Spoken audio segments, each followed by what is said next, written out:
ఈరోజు బండి సంజయ్ అనబడేటువంటి ఒక వ్యక్తి తాను కేంద్ర మంత్రిని అనేటువంటి ఒక కనీస సోయి లేకుండా, విఘ్నత లేకుండా, విద్య లేకుండా ఒక రాజకీయ చిల్లర మల్లరగా తెలంగాణ రాష్ట్ర ప్రదాత, తెలంగాణ ఉద్యమ నాయకుడు,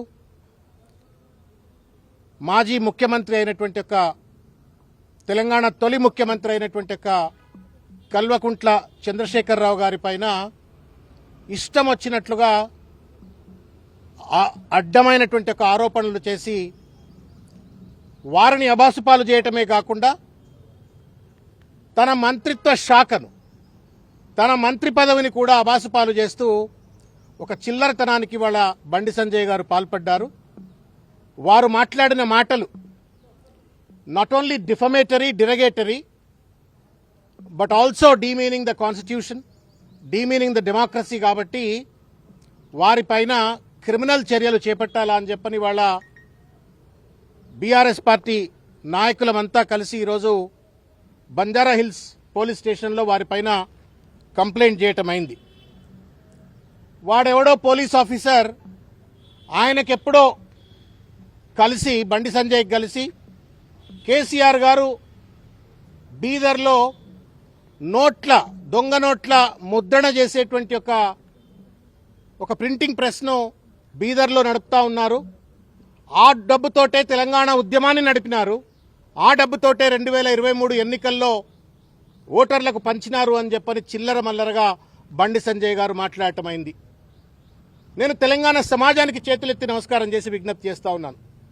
7 సార్లు శాసనసభ్యుడు, 3 సార్లు పార్లమెంటు సభ్యుడు, ఒక డిప్యూటీ స్పీకర్గా ఉమ్మడి ఆంధ్రప్రదేశ్ శాసనసభకు, తర్వాత కేంద్ర మంత్రిగా, తెలంగాణ తొలి ముఖ్యమంత్రిగా అద్భుతమైనటువంటి ఒక రీతిలో 14 సంవత్సరాల పాటు తెలంగాణ రాష్ట్ర సాధన కోసం ఉద్యమంలో పనిచేసి వచ్చిన తెలంగాణను బాధ్యతాయుతంగా 10 సంవత్సరాల పాటు ముఖ్యమంత్రిగా నిలబడి నిర్దిష్టమైనటువంటి ఒక అభివృద్ధిని సాధించినట్టు ఒక మహానాయకుడిని పట్టుకొని నిరాధారమైనటువంటి ఒక అడ్డమైనటువంటి ఒక ఆరోపణలు బండి సంజయ్ గారు చేయటం న్యాయమా? ఒక్కసారి నేను తెలంగాణ సమాజాన్ని దయచేసి ఆలోచించాలని చెప్పని కోరుతా ఉన్నాను.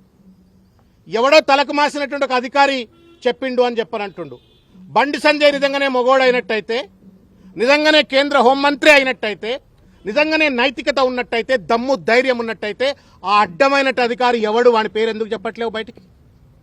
ఎందుకు ఆ రోజు అధికారంలో ఉన్నటువంటి ఒక ముఖ్య నాయకుడు ఆ సదరు అధికారిని బీదర్కు పోకుండా ఆపిండు అని చెప్పని బండి సంజయ్ చెప్తా ఉన్నాడు.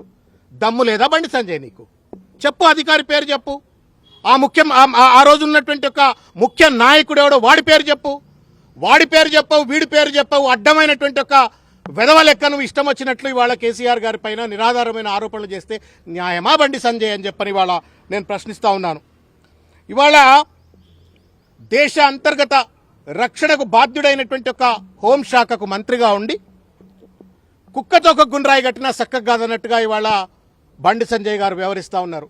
ఎలుకతోలు ఎంత ఉతికినా నలుపే గాని తెలుపు కాదు అన్నట్టుగా ఇవాళ బండి సంజయ్ గారు వ్యవహరిస్తా ఉన్నారు. అల్జిమర్ వ్యాధి ఉందేమో బండి సంజయ్కి, అర్థం కావట్లేదు. కరీంనగర్ కార్పొరేటర్ కాదు అయ్యా నువ్వు, కరీంనగర్ గల్లీ లీడరు కాదయా నువ్వు. ఢిల్లీలో పార్లమెంటు సభ్యుడివి, ఢిల్లీలో కేంద్ర మంత్రివి. కరీంనగర్ కార్పొరేటర్ కాదు బండి సంజయ్, నువ్వు కరీంనగర్ ఎంపీవి. ఈ సోయి మరిచి ఇవాళ ఇష్టం వచ్చినట్టు మాట్లాడుతూ ఉండు. నేను ఇంత పరుషంగా మాట్లాడను, కానీ మాట్లాడవలసిన అవసరం ఏర్పడతా ఉంది. ఎందుకంటే ఉన్నతమైనటువంటి ఒక పదవుల్లో ఉన్న వాళ్ళు ఆరోపణలు చేసినప్పుడు ఆ ఆరోపణలు సహేతుకంగా రుజువు చేయవలసిన ఒక బాధ్యత వాళ్ళపైన ఉంటుంది.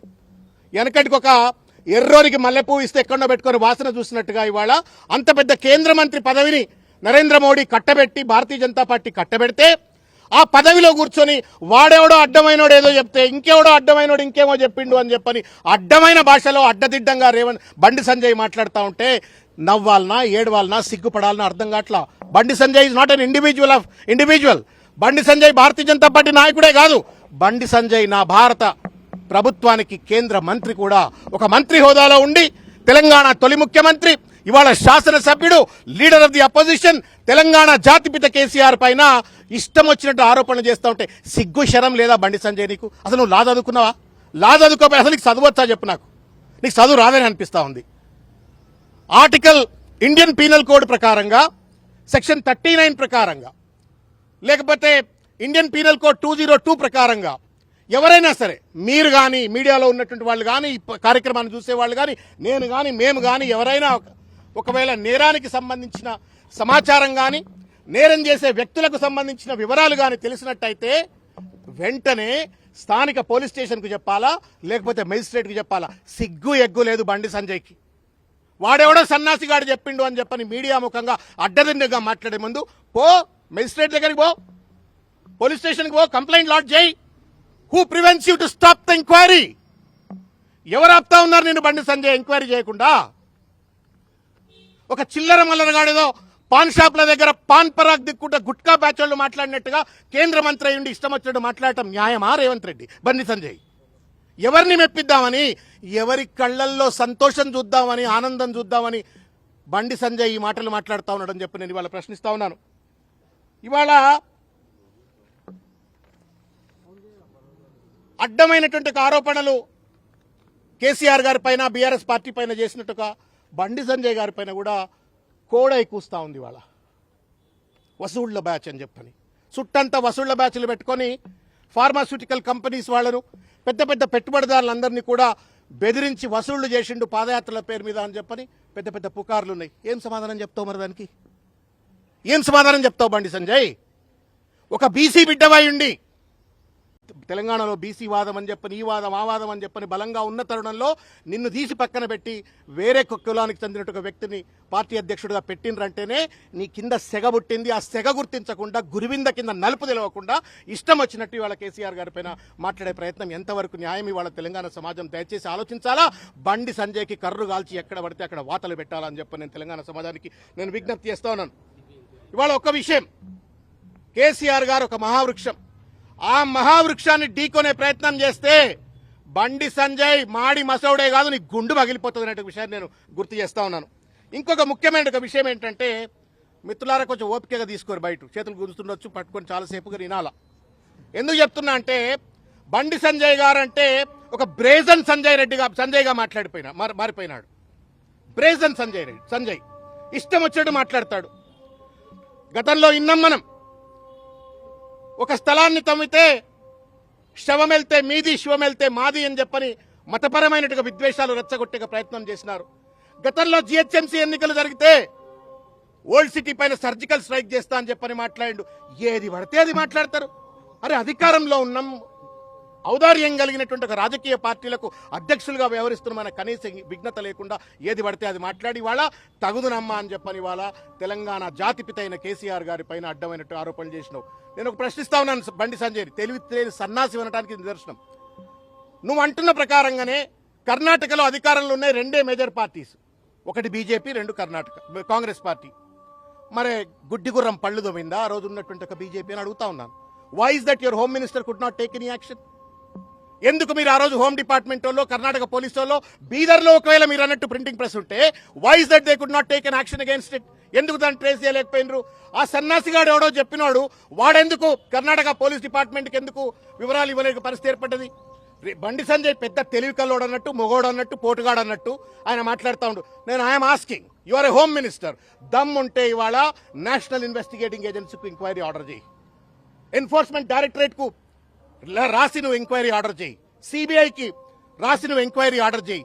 చిల్లర మల్లరగా మాట్లాడి టీవీలలో ప్లేట్ బ్రేకింగ్లు, పేపర్ల ఫ్రంట్ పేజ్ న్యూస్, సోషల్ మీడియాలో అడ్డమైన ప్రచారం చేసుకొని రాజకీయ నాయకుడిగా చలామణి అవుతామనుకుంటే అంతకంటే మూర్ఖత్వం ఇంకోటి లేదు. తెలంగాణ సమాజంలో ఉన్నటువంటి చైతన్యాన్ని, విఘ్నతలను మీరు తక్కువగా చూసినట్టే అని చెప్పని నేను ఈ సందర్భంగా తెలియజేస్తా ఉన్నాను. నేను ఒక విషయం, ఇంకొక ముఖ్యమైన విషయం నేను చెప్పదలుచుకున్న మీడియా మిత్రులారా, రేవంత్ రెడ్డికి కోవర్ట్గా ఇవాళ బండి సంజయ్ పనిచేస్తా ఉన్నాడు. వెనకడోడు మర్డర్ బావ కళ్ళల్లో ఆనందం కోసం నేను షూట్ చేసిన అని చెప్పని అందంగా నేను టీవీ 9లో విన్నా. ఇవాళ రేవంత్ రెడ్డి కళ్ళల్లో ఆనందం కోసం ఇవాళ కేసీఆర్ గారి పైన దాడి చేస్తా ఉన్నాడు. మెడకాయ మీద తలకాయ ఉన్నాడు ఎవడన్నా. ఇవాళ అధికారంలో లేరు కేసీఆర్ గారు. 15 నెలలు 16 నెలలు అయిపోయింది, అధికారంలో లేరు, ప్రతిపక్షంలో ఉన్నారు. ప్రతిపక్షంలో నాయకుడి పైన బండి సంజయ్ మాట్లాడతాడండి? ఎవరి మీద మాట్లాడాలా? రేవంత్ రెడ్డి మీద మాట్లాడాలా? రేవంత్ రెడ్డి ఇవాళ దివాలాకోరు రాజకీయంతో దివాలాకోరు పరిపాలనతోటి ఫైనాన్షియల్ బ్యాంక్రప్సీలో ఉంది, గవర్నెన్స్లో ఫెయిల్యూర్ ఉంది, మొత్తం ఆగమాగమై ఉంటే ఆ తప్పులను ఎత్తి చూపెట్టాలా? ఇచ్చిన వాగ్దానాలను అమలు చేయకుండా మోసం చేస్తున్న ప్రభుత్వాన్ని ఎత్తి చూపెట్టేది పోయి తగుదునమ్మా అని చెప్పని నువ్వు కేసీఆర్ గారి పైన బీఆర్ఎస్ పార్టీ పైన దాడి చేస్తున్నావు అంటే నువ్వు ఎవరి పాట పాడుతా ఉన్నావు? బండి సంజయ్ చెప్పు. ఎవరి కళ్ళల్లో సంతోషం కోసం నువ్వు కేసీఆర్ గారి పైన దాడి చేస్తా ఉన్నావు? By criticising KCR do you really win the souls of Telangana? No. కాదు, నువ్వు రేవంత్ రెడ్డి సంతోషం కోసం చేస్తా ఉన్నావు. ఎందుకు చేస్తా ఉండవు అది కూడా చెప్తా. మీకు అనుకుంటున్నది ఆయనకి ఈయనకి ఏం సంబంధం? ఈయన బీజేపీ కదా, ఆయన కాంగ్రెస్ అని. బండి సంజయ్ గెలవడు, గెలవడు. కేవలం రేవంత్ రెడ్డి పుణ్యమా అని చెప్పని నాకు మిత్రుడు Velchala Rajender, very close friend of mine. మీ ఇద్దరం ఒకటేసారి రాజకీయాల్లో కలిసి ప్రయాణం చేసినాం 2009లో పార్లమెంట్గా. అప్పుడు కూడా పోటీ చేసిండు వెల్చాల రాజేందర్ అని చెప్పని. ఇవాళ కాంగ్రెస్ ఎంపీ, ఆయన ప్రజారాజ్యం పార్టీ ఎంపీ. బలహీనమైనటువంటి అభ్యర్థి, మంచోడు, ప్రాబల్యం కలిగినటువంటి ఒక నాయకుడు, కానీ బలహీనమైన వ్యక్తి. బలమున్నోడిని పక్కన పెట్టి బలహీనమైన వ్యక్తిని పెట్టి బండి సంజయ్ ఇంకా చాలా మంది 4-5 బీజేపీలో గెలిపించిండు రేవంత్ రెడ్డి. కృతజ్ఞతగా ఇవాళ పోయి సంక నాక్కో, మాకేం సంబంధం లేదు. మా మీద ఎందుకు ఎగబడతా ఉన్నావు? మా కేసీఆర్ గారి పైన ఎందుకు ఎగబడతా ఉన్నావు? న్యాయమా బండి సంజయ్? ఇది తెలంగాణ సమాజం దయచేసి ఆలోచించాలని చెప్పని కోరుతున్నా. నేను మీడియా మిత్రులను కూడా దయచేసి కేర్ఫుల్గా అబ్జర్వ్ చేయండి. ఆయన స్టేట్మెంట్లో ఏమంటాడు? కేసీఆర్ గారు చేసిన అప్పుల వల్ల భూములమ్మి వాళ్ళ జీతాలు కట్టాల్సి వస్తుంది అని చెప్పని రేవంత్ రెడ్డికి కితాబిచ్చి రేవంత్ రెడ్డి చేస్తున్నటువంటి ఒక భూములు అమ్మే భాగోతాన్ని జస్టిఫై చేసే ప్రయత్నం చేస్తూ ఉండు. ఏం జరుగుతుందో దయచేసి ఇక్కడ నుండి 40,000 కోట్ల రూపాయల భూములు ఇవాళ హెచ్సియు దగ్గర ఇవాళ అమ్మకానికి పెట్టండు రేవంత్ రెడ్డి. 40,000 కోట్ల రూపాయలు. అది 20,000 అమ్ముతాడా, 20,000 కోట్లకు అమ్ముతాడా? అమ్మే అంటే ఎంత కమిషన్ దొబ్బుతాడో ఇక దేవునికి ఎరక, తర్వాత ముచ్చట. ఆ 40,000 కోట్లు అమ్మొద్దు అని చెప్పని వాళ్ళ హెచ్సియు విద్యార్థులు కావచ్చు, దేశవ్యాప్తంగా ఉన్నటువంటి పర్యావరణ శాస్త్రవేత్తలు, అడవులు కావాలని చెప్పని వాళ్ళందరూ కూడా వ్యతిరేకిస్తూ ఉన్నారు. దానికి మద్దతు తెలపడం కోసం అని చెప్పని భూములమ్మి జీతాలు కట్టే పరిస్థితి ఏర్పడ్డదని చెప్పని వాళ్ళు జస్టిఫై చేస్తూ ఉన్నాడు. ఎంతవరకు చిల్లర రాజకీయం? ఈ బీజేపీ కాంగ్రెస్ యొక్క అక్రమ సంబంధం ఏంటి? రేవంత్ రెడ్డికి బీజేపీకి ఉన్న అక్రమ సంబంధం ఏం చెప్పని ఈ సందర్భంగా నేను ప్రశ్నిస్తూ చివరిగా ఒక విషయం నేను బండి సంజయ్ చెప్పదలుచుకున్నా. ఆర్టికల్ సిఆర్పిసి 39 ప్రకారంగా, బిఎన్ఎస్ఎస్ 173 ప్రకారంగా, 202 ఆఫ్ ఐపీసీ ప్రకారంగా ఎవరికైనా every person aware of the commission of or of the intention of any person to commit certain offences is legally bound to inform the nearest magistrate or police officer. ఇంతవరకు చెప్పలా. Media సాక్షిగా అడ్డమైన మాటలు మాట్లాడిండు. వాళ్ళ ముమ్మాటికి బండి సంజయ్ నేరస్తుడే. ముమ్మాటికి బండి సంజయ్కి ఆ కుర్చీలో కూర్చున్నట్టు అధికారం, నైతికత కోల్పోయిండు. నేను నరేంద్ర మోడీ గారికి, కేంద్ర ప్రభుత్వానికి విజ్ఞప్తి చేస్తా ఉన్నాను. ఇట్లా అడ్డమైనటువంటి ఒక మాటలు మాట్లాడి కేంద్ర ప్రభుత్వం యొక్క ఇజ్జత్ తీస్తా ఉన్నాడు, మంత్రి పదవి యొక్క ఇజ్జత్ తీస్తా ఉన్నాడు. చిల్లర మల్లరగా ఇవాళ కాంగ్రెస్ పార్టీకి, రేవంత్ రెడ్డికి కొమ్ము కాస్తూ ఇవాళ ఒక ప్రతిపక్ష పార్టీ తెలంగాణలో పోషించవలసిన పాపియాలను వెంటనే బర్తరఫ్ చేయాలా మంత్రి పదవులని చెప్పి కూడా మీడియా ద్వారా నేను నరేంద్ర మోడీ గారికి నేను విజ్ఞప్తి చేస్తూ చివరిగా పోలీసు వారికి విజ్ఞప్తి చేస్తాను. భయపడకండి. మీరు, ఆయన ఎంత పెద్దోడైనా కావచ్చు, but what he has done is absolutely a crime, legally, morally crime. కాబట్టి ఆయన పైన కేసు పెట్టాలని చెప్పని విజ్ఞప్తి చేస్తా ఉన్నాను.